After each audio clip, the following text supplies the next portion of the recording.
Teachings of Gurdjieff, a Pupil's Journey, an account of some years with G.I. Gurdjieff and a.r.orage in New York and at Fontainebleau, Avon, by C.S. Nott.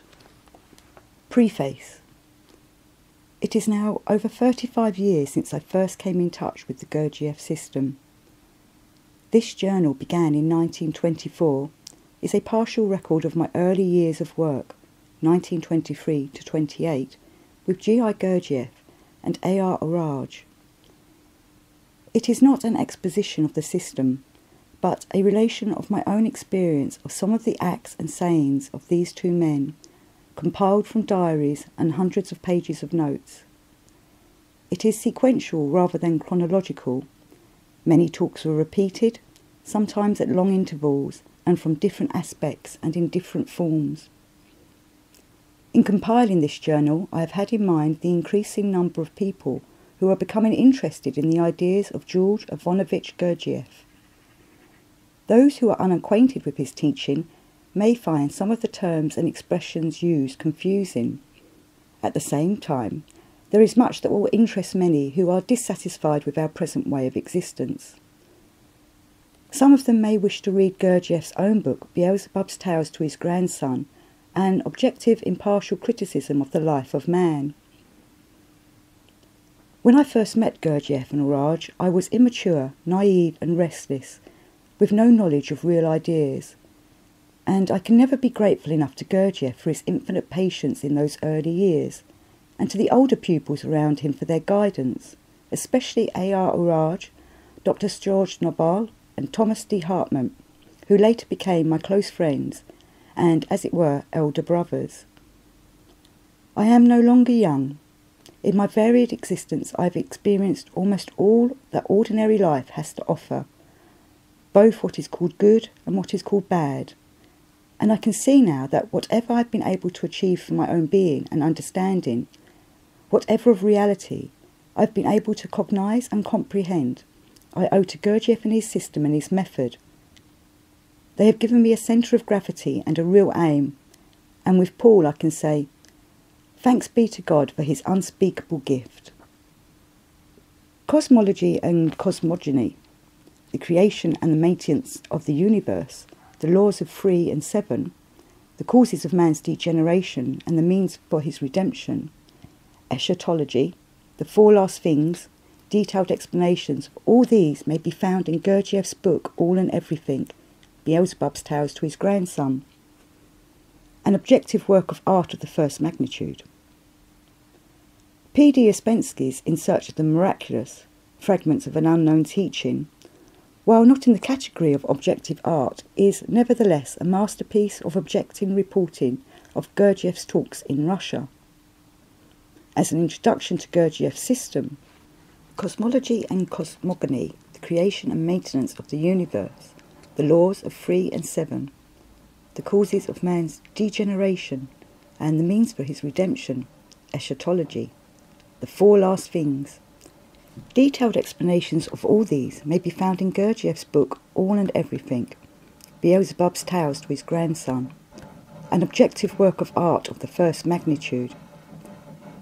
P.D. Ouspensky's In Search of the Miraculous, Fragments of an Unknown Teaching, while not in the category of objective art, is nevertheless a masterpiece of objective reporting of Gurdjieff's talks in Russia. As an introduction to Gurdjieff's system, it can never be equalled. But while study of the fragments gives knowledge alone, though of a high order, study of Beelzebub's Tales gives both knowledge and understanding. Briefly, the Gurdjieff system comprises writings, sacred dances, movements and exercises, music and the inner teachings. Gurdjieff's writings are arranged in 3 series. The first, Beelzebub's Tales. The second, Meetings with Remarkable Men. The third, Life is Real Only When I Am. The first was published in 1950. The second is available in French, though not in English. The third has not been published. Some of the music has been published. Gurdjieff collected a large number of sacred dances, folk dances and exercises in the Near and Far East, and he himself composed many dances and movements, a number of them based on the symbol of the Enneagram. He also composed and collected a great many pieces of music, which were harmonised under his supervision by Mr. de Hartmann. Many of these dances and musical compositions are objective art. A knowledge of the theory of the system may be acquired from books, and indeed every serious inquirer should read Beelzebub's Tales and Fragments of an Unknown Teaching. But the inner teaching, which includes practical work, the method, can be imparted only to special groups by teachers who have themselves been through long periods of intensive work. The first part of the present book consists chiefly of accounts of work with Gurdjieff, the second of a.r.orage's commentary in the New York group, while the third is a kind of sequel to and result of the first two. C.S. Nott. Prologue. Even when quite a young child in the Hertfordshire village where I was brought up, there often seemed to me to be something strange and even absurd in the behaviour of grown-up people, their attitude to one another in public, and what they said about each other in private did not agree. As I grew up, I became more aware of the difference between life as I thought it ought to be and as it actually was. In time, of course, I had to begin to accept it. Perhaps, I wondered, it may not be life, not the grown-ups, but I that am wrong. Yet something in me would not entirely accept this. As a boy, I imagined that there must be some place where I should be content, that I would find satisfaction in a job, or in a religion other than that of the Methodist chapel. I loved my home and my parents, yet I was seldom satisfied. Whether because of something in my hereditary or of the influence of the planets at my conception and birth, or a mixture of these, I do not know. But an inner restlessness and dissatisfaction with what I happened to be doing on the one hand, or with circumstances on the other, gave me no inner peace. There was always the unformulated question, what is life for? At the age of 6, I bought my first book. Its title, oddly enough, was Johnny's Search. I left school at the age of 13, having learnt literally nothing, for I read and wrote without having been taught, and went from one job to another, always asking what life was for. At the age of 18, I wandered to Tasmania, then to New Zealand, Australia and Canada, working on sheep stations and farms, and at other physical jobs. In 1914, when I was living on a small island off the coast of British Columbia, the First World War broke out. I joined up at once to become one of the millions of youths and young men who were swept up in that collective catastrophe, and in 1917 I was invalided out of the trenches in France. It was then that I began to think seriously about the meaning of life. Although I had had a religious upbringing and as a youth had been a Sunday school teacher and lay preacher, literally a God-fearing young man, organised religion had now no content for me, nor could it give me a satisfying answer to the questions that arose in me as a consequence of the disillusionment resulting from the war, in which, it seemed, one's life or death often depended on the whim of some vain, stupid man who happened to be in authority. The stupidity and absurdity of so much of ordinary life was as nothing compared with the colossal stupidities of war, when thousands lost their lives through someone's vanity or pride. I used to ask myself, why must men suffer like this? Why do the politicians and paper pour out lies? Why is life lived in an atmosphere of lies?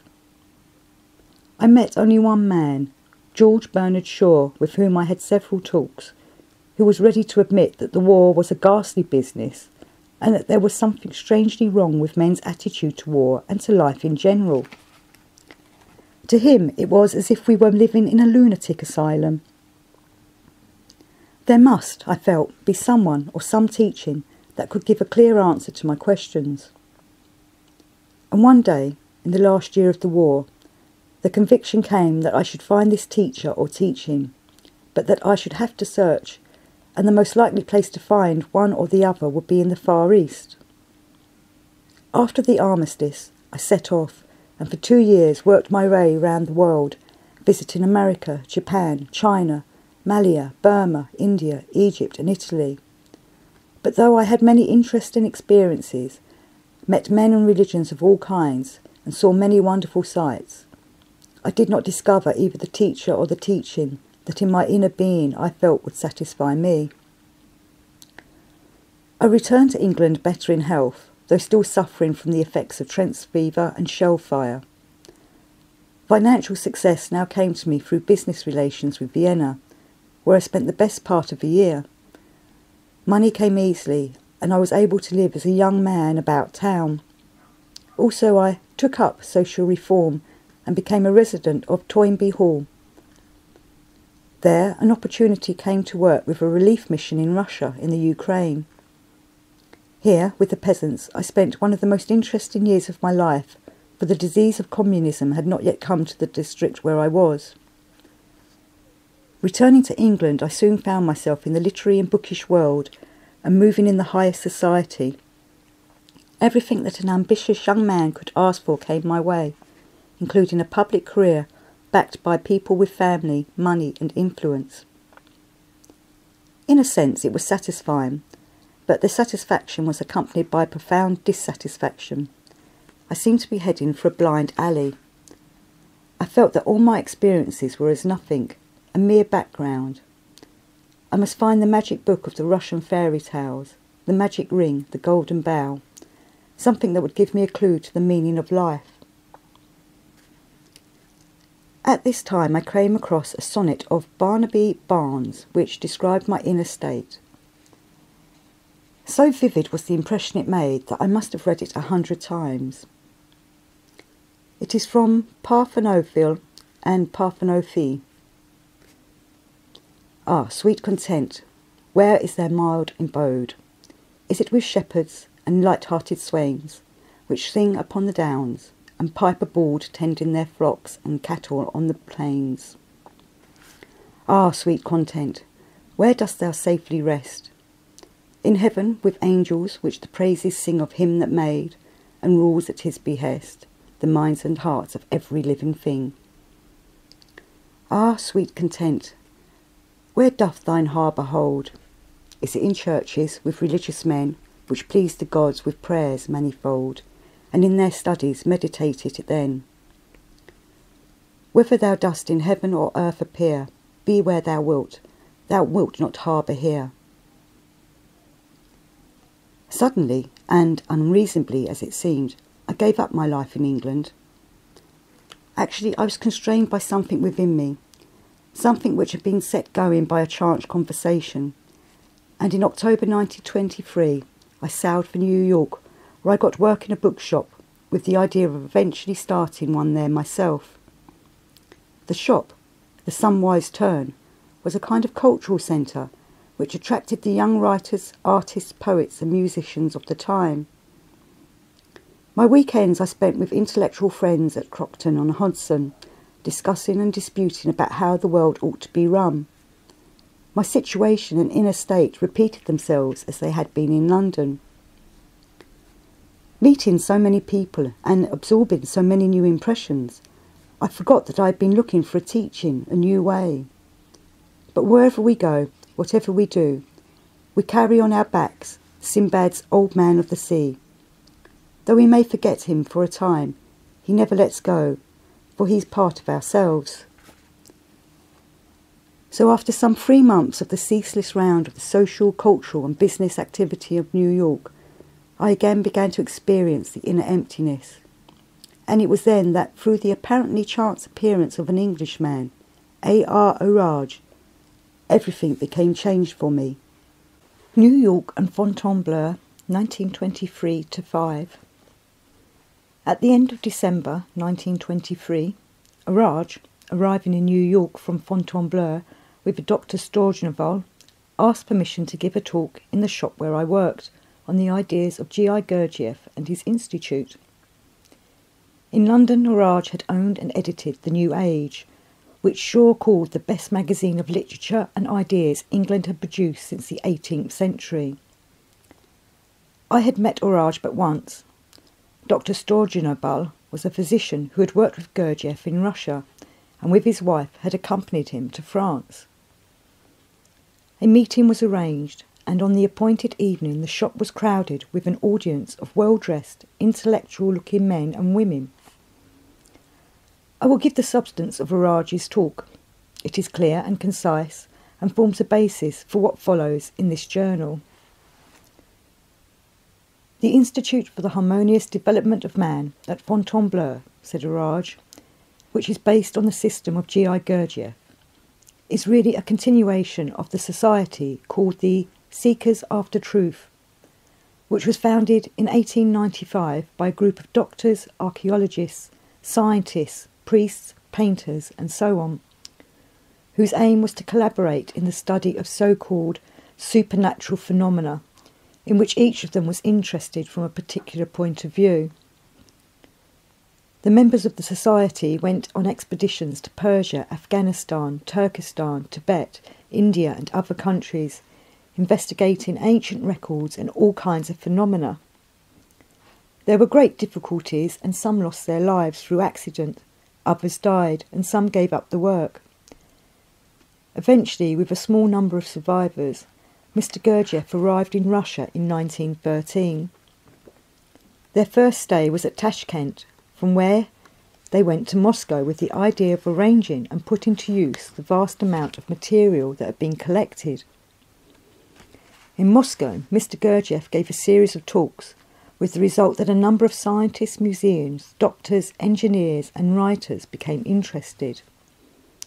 Preparations were made to start an institute for the purpose of training pupils, but the outbreak of the First World War, followed by the revolution in 1917, made it impossible to continue the work there. Mr. Gurdjieff decided to leave Russia. He and a group of pupils made a hazardous and difficult journey over the mountains to Tiflis, and there he carried out his plan of forming the Institute for the Harmonious Development of Man. More pupils joined.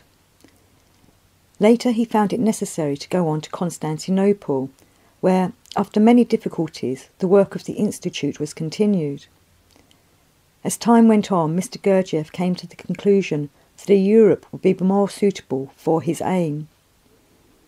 They went to Germany for a short time and finally arrived in Paris. A demonstration of sacred dances and movements were given there, but although many French came, few showed interest. After a good deal of searching for a permanent place, the Château de Priory, or Château de Base Lodge, at Fontainebleau Avon was found and purchased in 1922, and here the Institute was established. At this point questions were asked. After answering them, a.r.orage continued. Pupils are divided into two categories: those who are interested mainly in the theory of the system, and those who are not only interested in the theory, but also wish to work and be trained in the method. The system of training is based on the following conclusions. The life of our time has become so complex that man has deviated from his original type, a type that should have become dependent upon his surroundings, the country where he was born, the environment in which he was brought up, and the culture in which he was nurtured. These conditions should have marked out for a man his path of development and the normal type which he should have arrived at. But our civilization, with its almost unlimited means of influencing a man, has made it almost impossible for him to live in the conditions which should be normal to him. While civilization has opened up for man new horizons in knowledge and science and has raised his material standard of living, thereby widening his world perception, it has, instead of lifting him to a higher level all round, only developed certain faculties to the detriment of others. Some it has completely destroyed. Our civilization has taken away from man the natural and essential qualities of his inherited type, but it has not given him what was needed for the harmonious development of a new type, so that civilization, instead of producing an individually whole man adapted to the nature and surroundings in which he finds himself, and which really were responsible for his creation, has produced a being out of his element, incapable of living a full life, and, at the same time, a stranger to that inner life which should by rights be his.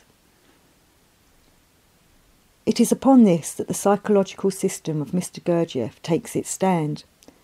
The system proves by experiment that the world perception of a man of our time and his way of living are not the conscious expression of himself as a complete whole, but on the contrary are the unconscious manifestation of only one of the three parts of him. From this aspect, our psychic life, as we perceive the world and express our perception of it, is not a whole that acts as a repository for our perceptions and a source of our expressions. On the contrary, it is divided into three separate entities, which have almost nothing in common, being different both in their substance and their function. These three separate and quite distinct parts, sources of the intellectual, emotional and instinctive moving life of man, each taken in the sense of the whole set of functions proper to it, are called by the Gurdjieff system the thinking centre, the instinctive moving centre and the emotional centre. Each truly conscious perception and expression of a man must be the result of simultaneous and coordinated workings of all three centres, each of which must take its part in the whole task, that is to say, it must supply its quota of associations. A complete apperception in any given case is possible only if all three centres work together, but because of the many and varied influences which disturb and affect modern man, the working of the centres is almost always unconnected, with the result that his intellectual, emotional and moving instinctive functions fail to complete and correct one another. They travel along different paths, they rarely meet, and so his moments of real consciousness are very few. The three centres do not coordinate for this reason. There are, so to speak, three different men in a single individual. The first man only thinks, the second only feels, and the third lives only by his instincts and moving functions. So we have, as it were, a logical man, an emotional man, and a physical man. These three in one never understand each other. Not only that, but consciously and even unconsciously, they interfere with one another, with each other's plans and intentions and work. And yet each of them at the moment when he is in action speaks with authority and says, I. If we observe the working of the centres, we shall see how contradictory they are, how divided, and it will be obvious that man cannot be master of himself, because he himself cannot control the work of his centres. He does not know even which of his centres will begin to function next. We do not notice this because we are under the illusion that there is a kind of unity of our various eyes. If we will observe correctly the manifestations of the psyche of a modern man, it will be clearly seen that he never acts on his own initiative and for reasons within himself, but by his actions only expresses the changes that are brought about in his mechanism by causes outside him. He does not think, something in him thinks. He does not act, something acts through him. He does not create, something in him creates. He does not accomplish, something is accomplished through him. This becomes clear when we are able to understand the processes of perception of external and internal influences by each centre, by which responsive actions are brought about. The centres of a newly born child may be compared to blank gramophone records upon which, from the first day or first hours, impressions of both the inner and the outer world become inscribed. The recording impressions are preserved in each of the three centres in the same order, often absurd, and in the same relation in which they were first received. The processes of thinking, reasoning, judgment, memory and imagination are the result exclusively of the impressions recorded, which combine and associate in different ways under the influence of chance shocks. The records, whose contents thus become the centre of association, are set in motion with varying degrees of intensity by these same shocks. Another shock, or one of a different intensity, sets another record going and evokes still another association and consequently another train of thoughts, feelings, acts, and no centre can add anything of itself to the combinations formed in the other centres. The result is that a man's world perception is the result of only part of his being, or, to put it another way, man has three different modes of processes of perception, which either have little contact with each other or make contact by chance and only partially. Therefore, every conclusion a man comes to, every judgment, is the work of only one part of his make-up, the expression of only a small portion of the material he has stored up. Hence, his judgments and conclusions are always partial and consequently false. From all that has been said, we can see that the first step in a man's balanced development is to show him how to be able to introduce, from the beginning, the work of the three centres into his psychic functions. When the three centres are able to work with equal intensity at the same time, then the three main wheels of the human machine will run smoothly and will not interfere with one another. They will not work as now, haphazardly, but function at their best in their separate capacities. Also, as regards the degree of consciousness which it is possible for a man to attain, but which, in ordinary life, he never reaches. It must not be forgotten that the degree of development possible for each centre differs with every man. So also do the impressions registered differ. Therefore, the teaching and training of each person in the work must be strictly individual. In course of time, the functional disorders to which the human machine is liable in ordinary conditions increase, and the machine can only be made to run smoothly after a long and determined struggle with the defects which have arisen in it.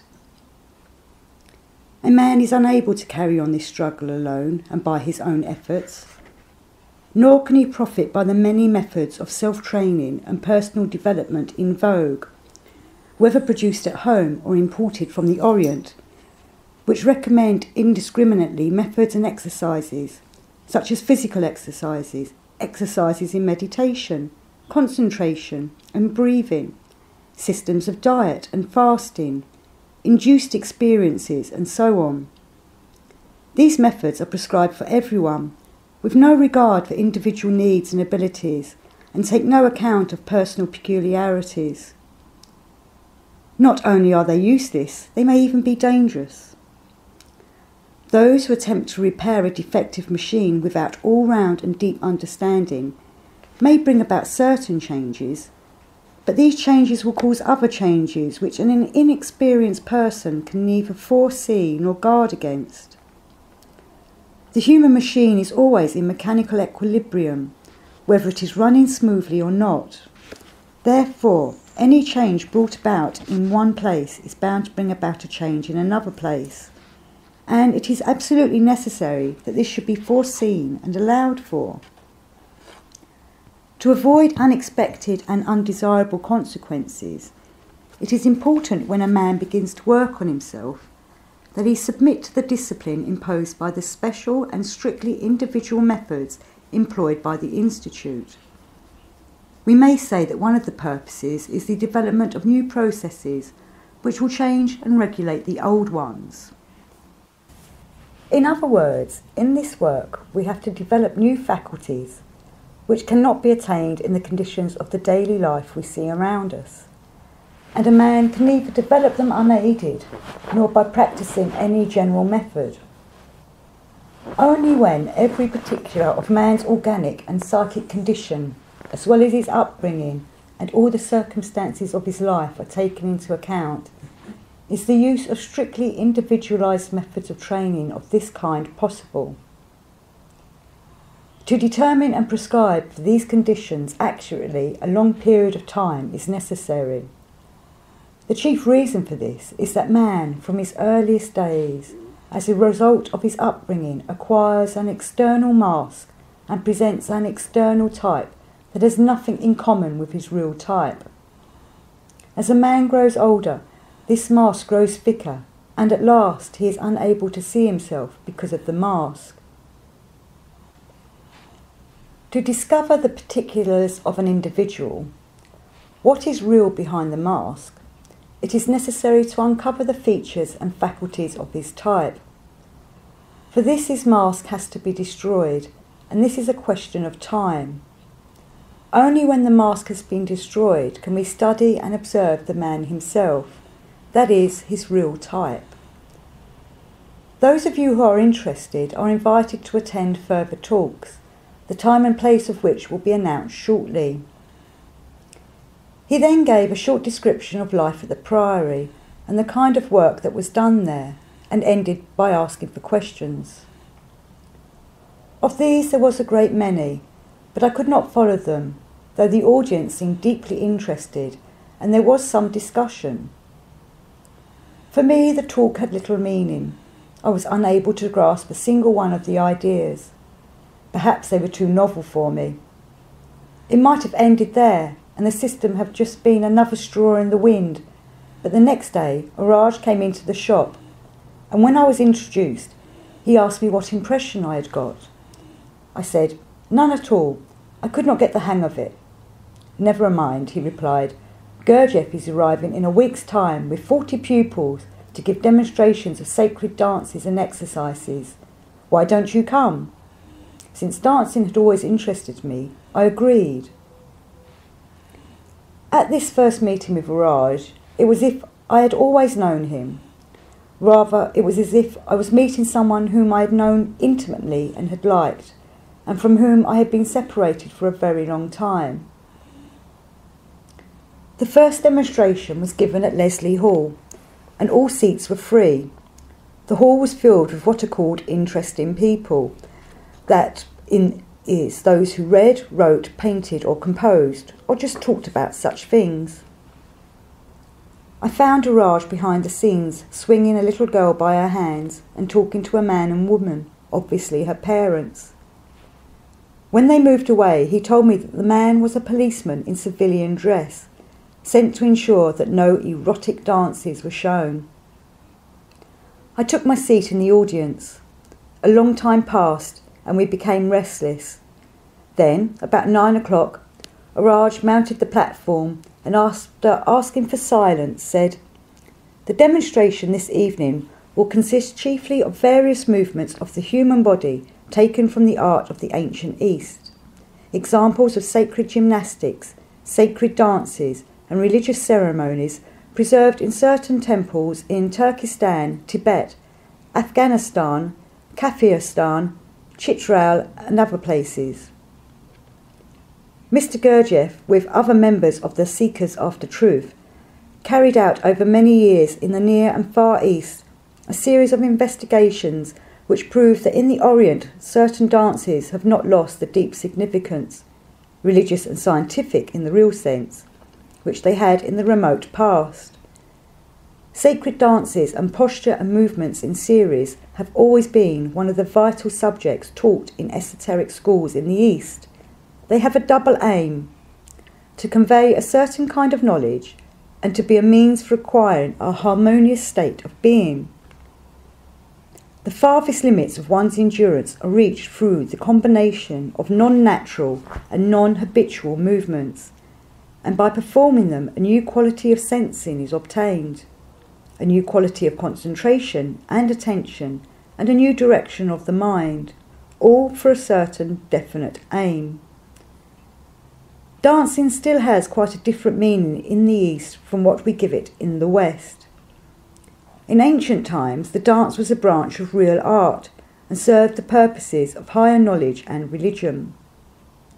A person who specialised in a subject communicated his knowledge through works of art, particularly dances, as we spread knowledge through books. Among the early Christians, dancing in churches was an important part of the ritual. The ancient sacred dance is not only a medium for an aesthetic experience, but a book, as it were, or script containing a definite piece of knowledge. But it is a book which not everyone who would can read. A detailed study of sacred dances and special movements and postures over many years has proved their importance in the work of the harmonious development of man. The parallel development of all his powers, one of the principal aims of Mr. Gurdjieff. Exercises and sacred gymnastics are used in his system as one of the means for educating the student's moral force, for developing his will, patience, capacity for thought, concentration and attention, hearing, sight, sense of touch, and so on. Tonight's programme will consist chiefly of group dances. In the Institute they precede individual movements, more complicated, and most of which are solo dances. In addition to the movements, we shall give a demonstration of supernatural phenomena, one of the subjects studied at the Gurdjieff School, a short explanation of which will be given later. The audience is asked not to applaud. After another long pause, Mr. de Hartmann came in with a small orchestra.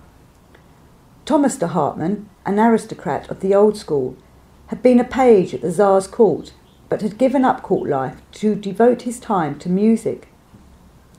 He was a brilliant pianist and composer.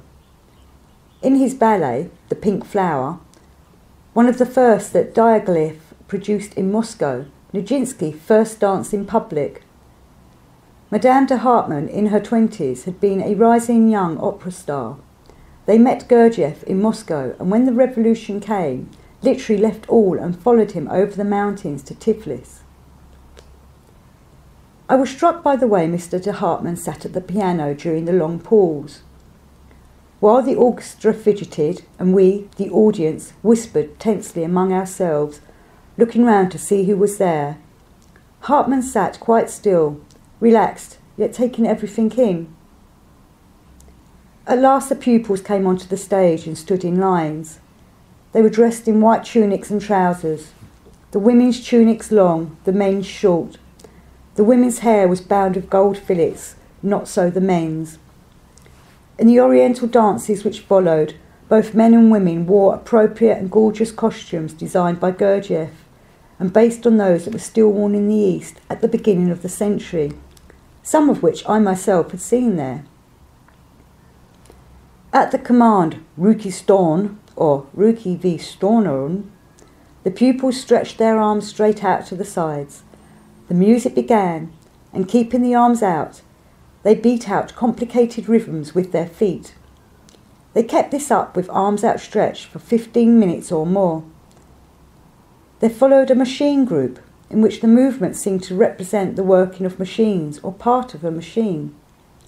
Single pupils or groups of 2 or 3 performing different movements, yet as a harmonious whole. A group of the first 6 obligatory exercises were followed by a second 6, obligatory because pupils were obliged to go through a course of them before they were allowed to perform the dances and the more complicated movements. These were called gymnastic exercises, but were totally different from what I knew as gymnastics. Of the first 6, 3 were from the Temple of Medicine at Sari in Tibet, and 3 from an esoteric school, the Seers in Kafiristan. The effect on me of these exercises, the movements and the music, was electrifying. It was as if I had seen them before. They were new yet familiar, and I longed with all my feelings and instincts to do them myself. These were followed by a large group, the initiation of a priestess, a fragment of a mystery called the Truth Seekers. As it proceeded with movements, postures, gestures and dances, it was as if all present were taking part in a religious ceremony. The music moved me profoundly, as indeed it did the rest of the audience. The change in the atmosphere of the hall could be sensed and felt. Gurdjieff's wife took the part of the priestess in this group. After this came a series of dervish dances in appropriate costumes. They comprised the Ho Ya dervish dance from Chian, Ho Ya, O thou living God, a big prayer from an order of monks who called themselves They Who Tolerate Freedom, and whom the people call They Who Have Renounced, the camel step from Afghanistan, the ritual movements of the vowed monks of the Lakum order, a funeral ceremony for a dead dervish in the Sabara monastery in Firjazes, Also dances of the warrior dervishes and the ritual movements of the whirling dervishes. The dervish dances were performed by the men pupils, although in some of them 1 or 2 women had minor parts. The rhythms and movements were vigorous, strong and positive, masculine. One had a picture, so to speak, of man as the really active force. Next came a demonstration of a pilgrimage. We were told that in Asia, especially in Central Asia, unusual pilgrimages are undertaken by people who have made a vow to compel themselves to suffer for a blessing received or hoped for. They travel to a holy place in an unusual or painful manner, such as turning somersaults, walking backwards, or on their knees. We will show you a form of pilgrimage which is common in Corsica and Turkestan. It is called measuring the way by one's length. The way is sometimes very long, up to 800 miles. The pilgrim proceeds from his home to the holy place in any kind of weather, perhaps carrying a pack of 100 pounds and often holding a fragile object, a gift for the shrine. Though such a pilgrimage often causes wounds which, according to Western ideas, ought to result in blood poisoning, observers have never been able to discover any cases in which the wounds were not healed the next day. 2 or 3 pupils came to the platform and knelt, then stretched themselves out flat. They then drew up their legs under them and stood on the spot their fingers had touched, and repeated the movements round the stage. It is said that the famous Sufi saint Rabia, who, although a woman, was the crown of men, made a pilgrimage in this way from her home to Mecca, a distance of some hundreds of miles. The Pythia was a fragment of a ceremony performed in the sanctuaries of Gurdjieff in Chitral. It was described as the magnetic sleep of the priestess who, on the eve of the new year, foretells the events the members of the sanctuary will see during the year to come. The women's dances were said to be a few preparatory exercises for the novices of various convents, and some movements belonging to their ritual. I had seen something similar in northern India and in China, but never in East or West had I seen anything to compare with the loveliness, the grace, the charm of these. The names were given as the sacred goose, the lost loves, the prayer, the waltz, and so on. While the dervish dances had expressed the active qualities of manliness and masculinity, the women's dances expressed the passive qualities of womanliness, tenderness, and femininity. The music, too, with its lovely melodies, had a deep, appealing quality. The crowning point of the evening for me came during the series of movements called the Big Seven or the Big Group. It was from a religious order seated near Mount Ararat, the Azirs, a Christian sect tinged with Sufism. The series of movements was based on a very ancient symbol, the Enneagram, mathematically constructed like the movements of the Order of the Pure Essenes, which was founded hundreds of years before Christ. All through the evening, thoughts and feelings had been stirring within me, reminding me by association of vivid emotional experiences, of dances of men and women I had seen in India and China, of the incredibly sweet singing of women in temples, of the drums, of the Taj Mahal, the Sphinx and the pyramids, the images of Buddha, the singing of choirs and the pealing of the organ in old cathedrals at Easter. All that had most deeply touched me in religion, music and art had been gradually waking. Now the music of the big group began in a slow and solemn measure, almost of warning. As it proceeded, rising and falling in waves of sound, a sense of joy pervaded my feelings. At the same time, my mind was fixed on the complicated movements of the pupils. But with the feeling of joy was blended a sense, not of sadness, but of deep seriousness. It was as if it were saying something to me and I was trying to understand, a script that I was trying to decipher. Then, as the music swelled to a triumphant crescendo, a light broke. This, I felt, is what I have always been searching for. Here is what I went to the ends of the earth to find. Here is the end of my search. It was a clear conviction without a particle of doubt, and from that time to this, never has any doubt assailed me.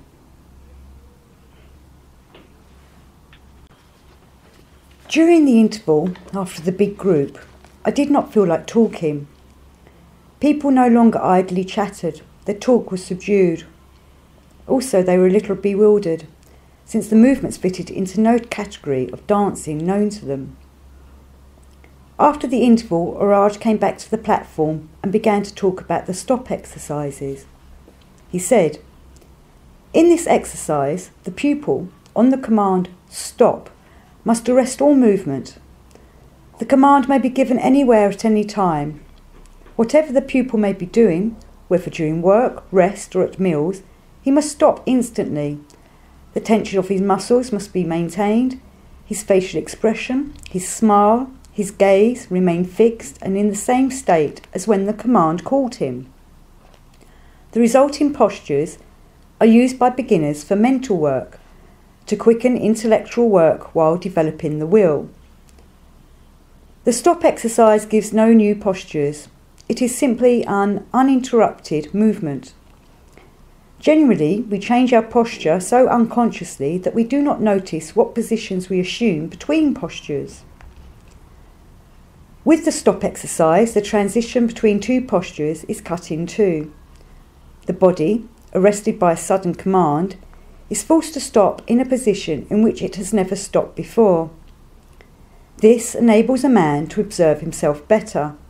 He can see himself in a new light. He can sense differently and feel himself differently, and so break through the vicious circle of his automatism.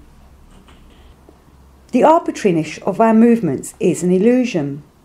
Psychological analysis and the study of the psychomotor functions, as laid down by the Gurdjieff system, show that every one of our movements, voluntary or involuntary, is an unconscious transition from one automatic posture to another automatic posture. The man takes from among the postures open to him those that accord with his personality, and the number of his postures is very small. All our postures are mechanical.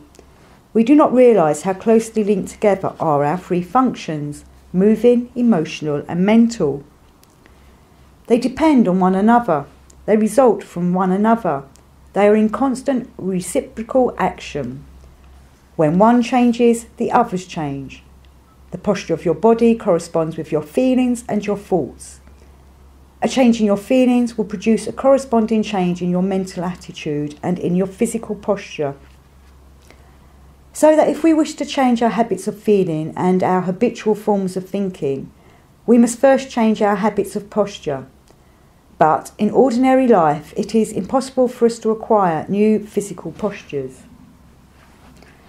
The automatism of the thinking process and habitual movements would prevent it.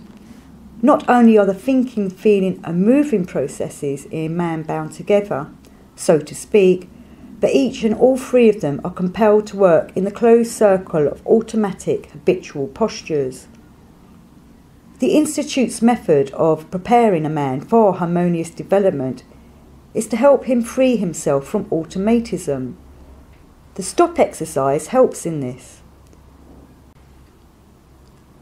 The physical body being maintained in an unaccustomed position, the subtler bodies of emotion and thought can stretch into another shape. It is important to remember that an external command is necessary in order to bring the will into operation, without which a man could not keep the transitional posture. A man cannot order himself to stop, because the combined postures of the three functions are too heavy for the will to move. But coming from the outside, the command stop plays the role of the mental and emotional functions, whose state generally determines the physical posture, and so the physical posture, not being in the state of habitual slavery to the mental and emotional postures, is weakened and in turn weakens the other postures. This enables our will for a brief moment to rule our functions. At this point, Gurdjieff came onto the stage, and I was able to observe him closely. He was wearing a dark lounge suit and a black trilby hat. A very powerful man physically, yet as light on his feet as a tiger. He looked at the audience with half a smile, and took us all in with a glance of his piercing dark eyes. He fitted into no type that I had known, certainly not the mystic type or yogi or philosopher or master. He might have been a man who made archaeological expeditions in Central Asia. The pupils having gathered at one side of the stage, Gurdjieff threw something into the air and the pupils ran to catch it. He shouted, "Stop!" As if by magic, the group became like statues in various attitudes. A minute or so passed. "Davolna," said Gurdjieff, and everyone relaxed and walked off. The exercise was done several times. After this came the chorovods, the folk and country dances. Madame de Hartmann, coming onto the platform before each dance to give a few words of explanation, she began by saying, "Almost all the people of Asia have their own dances. The Institute has collected over 200 of them. The first we shall show, which is usually danced by young girls, comes from the region of Kumarahana in Turkey, though its origins lie in ancient Greece, and the postures of the dancers resemble very strikingly the designs on ancient urns and vases." They actually did so, and the lilting melody might have been played on the pipes of Pan. This was followed by a harvest dance of men and girls round a woman from the oasis of Keri. The dance of the Tikkans of Transcapia was from the Festival of Carpets. It was a custom of the Tilkans from various districts to bring the carpets woven during the year to a certain town and to celebrate. The carpets were combed and then pressed, so that only the fine fibres of the wool were seen. The ways of pressing were many and various. In Khorasan, for example, camel races were run over the spread-out carpets. In Persia, they were laid out on the streets for people, camels and donkeys to walk over. Among the Tinkans, whose carpets are considered to be the finest, they were spread out and trodden in time to music. After the folk dances came the manual labours. Madame de Hartmann said, "These exercises form part of the rhythmical work of the Institute, that is, manual labour performed rhythmically. This was common in the East, where music was played during various kinds of manual work in order to increase production. It was to the accompaniment of music that many of the colossal constructions of the ancient East were erected, as is known from inscriptions. The custom is still kept up at the source of the Piangi and in the oases of Keri and other places. When work in the fields is no longer possible, the villagers assemble in the largest building during the winter evenings and work at various tasks to the sound of music. Observations made at the Gurdjieff Institute of Work, done by groups to rhythmical music, show that productivity increased from 5 to 20 times compared with that of people working alone. We will now show 3 groups. 1. Combing wool and spinning thread. 2. Sewing shoes and knitting stockings. 3. Carpet weaving. The work movements, done to music and a sort of humming by the pupils, particularly interested me, for in a glove factory in Devonshire I'd watched the girls working. One sang a folk song while the rest accompanied her with a sort of low humming. In Japan and China I used to watch the coolies doing monotonous tasks, hauling on ropes, driving piles, while singing in chorus. They really enjoyed the work. And I could not help comparing it with the way I used to toil in New Zealand for weeks on end, digging post holes and undergoing other drudgery, suffering unbelievable boredom. Work rhythms were used in every part of the world up to 50 years ago, even in England. In ships the shanties went out with steam. In Germany, before the First World War, music was experimented with in factories, and in England radio music has been tried.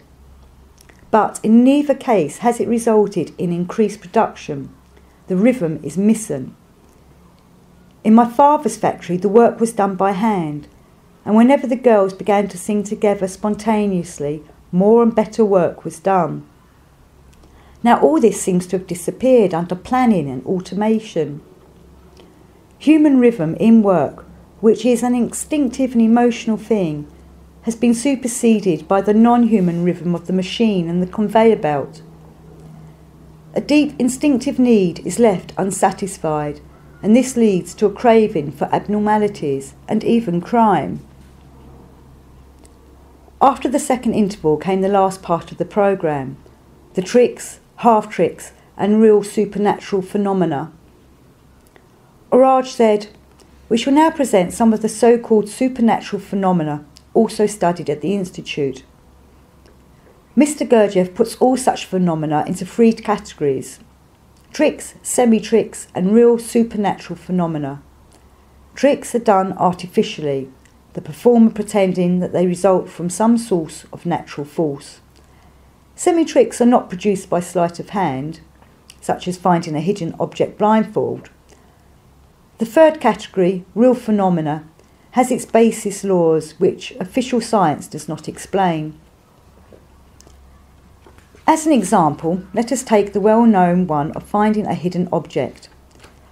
Something is hidden without the knowledge of a person who, though blindfold, finds it through holding the hand of a member of the audience. The audience believes that the finder reads the thoughts of the other person.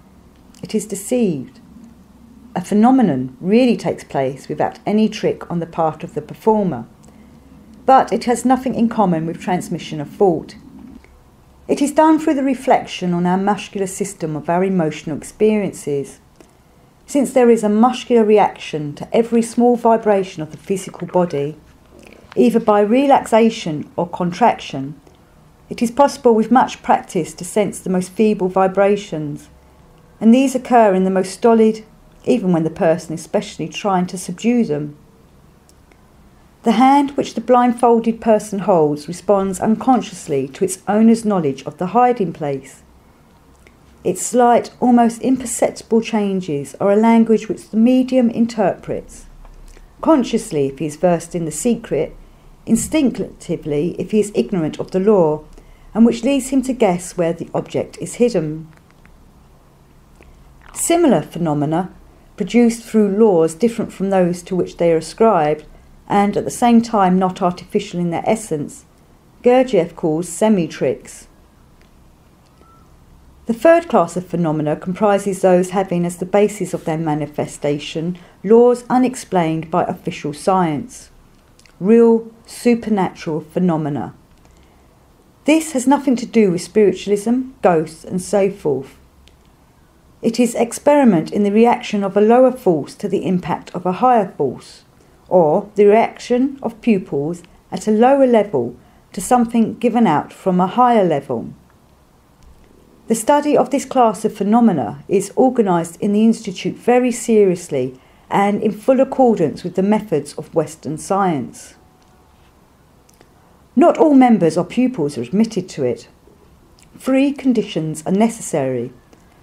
The first is a wide and deep knowledge in some special branch. The second is a naturally preserving and sceptical mind. The third, and most important, is the necessary preliminary assurance of the future trustworthiness of the pupil, to ensure that he will not abuse the knowledge he may thus acquire for the pursuit of egoistic aims. As regards the tricks, their study is considered necessary both for the future investigators of genuine phenomena and for every pupil of the Institute. Not only will their cognizance free a man from many superstitions, but it will also introduce in him a capacity for a critical observation indispensable to the study of real phenomena, which requires a perfectly impartial attitude and a judgment not burdened by pre-established beliefs. Among the present pupils there are some who have worked for a long time and are already acquainted with these phenomena. There are also young pupils who are far from understanding them, yet all take part in the experiments. The phenomena tonight will be given as if all were genuine, though in reality they will consist of the three kinds: tricks, half-tricks and true supernatural phenomena. But their classification we shall leave to your discernment. The first, continued a.r.orage, is an exercise in memorising, in remembering words. Some of the pupils will now go among you and collect words, which may be in any language. Although we can remember and repeat up to 400 words at one sitting, we shall, in order not to weary you, take only 40. This is enough to give an idea of the possibility of developing the memory within a very short time. It must be pointed out that in the Gurdjieff system, teaching is seldom direct, but almost always indirect. It must be borne in mind that all the exercises are designed for the development of quickness of mind and attention, which again have as their aim the fundamental one of the harmonious development of the pupil. No special exercises are given for the development of memory. The results are obtained through general work and exercises which assist the development of the whole man. About 40 words were collected from the audience and read out once to the pupils on the stage, who then began to repeat them, and as far as I could tell, most of them repeated them correctly, although many of the words were very strange. Then Madame de Hartmann, sitting among the audience, said, "Now if you give me some numbers, I will transmit them by suggestion to the pupils." She faced the pupils who were on the stage, and in a few minutes they began to repeat the numbers which had been given. She continued, "The next exercise will be in the transmission of the names or shapes of objects at a distance by representation. We ask you to show or to name to the pupil who is sitting among you some object which you have on your person. The name or shape of it will then be guessed by the pupils on the stage." I had on my watch chain a small, rare green stone tiki, which I had acquired in New Zealand. I showed it to her, and the pupils gave a recognisable description of it. When this was finished, Mr. de Hartmann said, "Now I ask you to suggest to the same pupil the name of any opera that ever existed in any part of the earth. She will transfer it to me, and I shall play an extract from it. Meanwhile, I ask those of you in the front row to keep very quiet." He then played extracts from a number of operas, some of which I'd never heard of. All this time the attention of the audience was drawn to the stage. They were completely mystified. Now Mr. de Salzman came on with an easel and large sheets of white paper, and Madame de Hartmann again sat in the audience.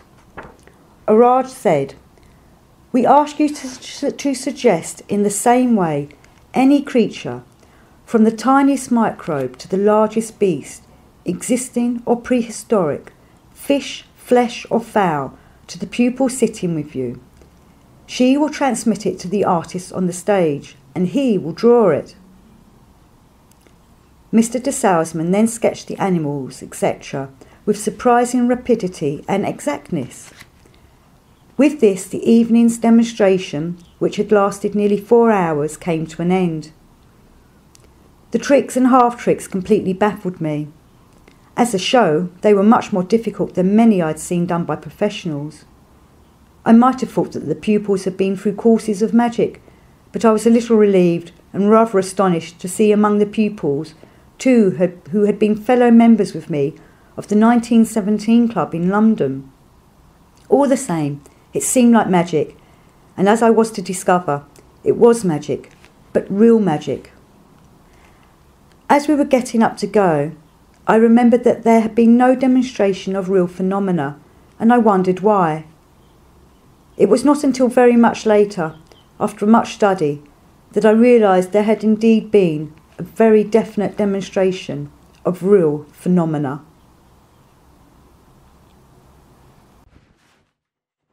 During the days that followed, I could think of nothing but the dances and the music, and I was somewhat bewildered by the feeling that I'd found that for which I'd sought so long.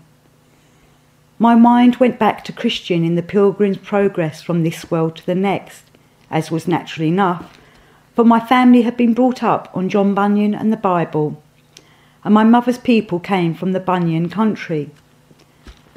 When I was a child, it was as if his characters lived in the next village.